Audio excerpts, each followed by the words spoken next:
statistics. We must use reality on the ground. When the department says billions have been used, you are not convinced? No, I am not. I think there are just two areas where statistics can mask reality, and in fact they could be misleading. If you ask the government, how many claims have you settled, land claims? Many people think, how many people have received land? And the government tells you 80% of land claims have been settled. But when you dig deeper, what you realize is that more than 90% of those claims that have been settled have been through cash compensation. So the underlying problem of land injustice has not been resolved, it's been postponed. And that is why claimants will take money on the one side, which is insufficient because the actual cash payout is very low. And on the other side, they will still persist in getting a house and demand the house from the government. So that's the one area where it's misleading. The second is where you say, how much have you spent in the last 30 years on land reform? And then they say, well, it is 58 billion rands. And then you ask yourself, has this 58 billion rand filtered through to the dispossessed who were the claimants? And what you actually do when you do that exercise, what you discover is that the primary beneficiaries of land restitution have been white landowners. And so what you find here is this, in a sense, paradoxical development in which the intention is to benefit black land claimants, but the outcome benefits white landowners. So it's in that context where I was saying the numbers are misleading because they are not reflective of the reality. And I want us to speak about the naysayers or those that are against maybe your frame of thought, where they believe that if we go radical in terms of land reform, then we run the risk of being a Venezuela, we run the risk of being a Zimbabwe. Well, firstly, my view is not radical. It is what is provided for in the Constitution. What I'm asking for is that the government must implement the Constitution. I'm not asking for anything that is outside the framework of the law. That's number one. But the second problem is that we have lived for 30 years under a market-driven land reform process. It has produced the most crippling inequality in the world. And it has produced an impoverished black underclass. So what we can see is that the current market-driven policy is not working.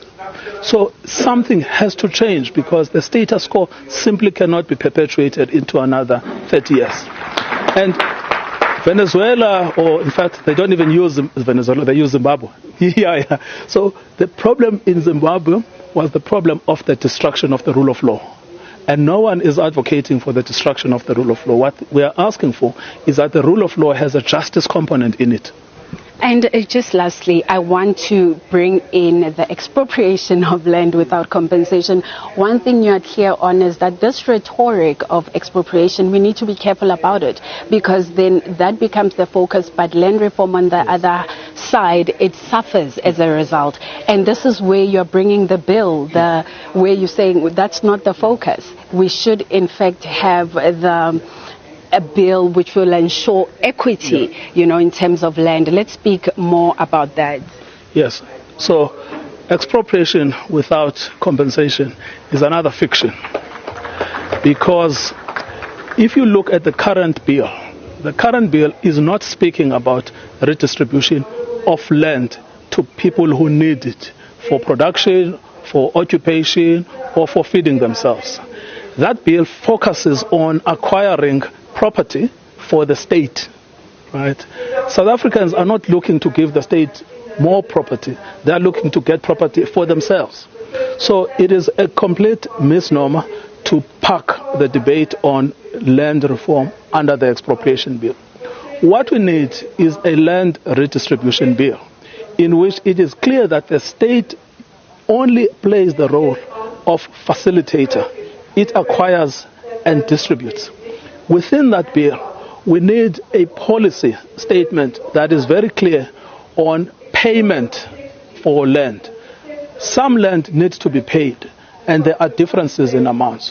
What you cannot have is a one-size-fits-all in which every piece of land that is taken is without compensation.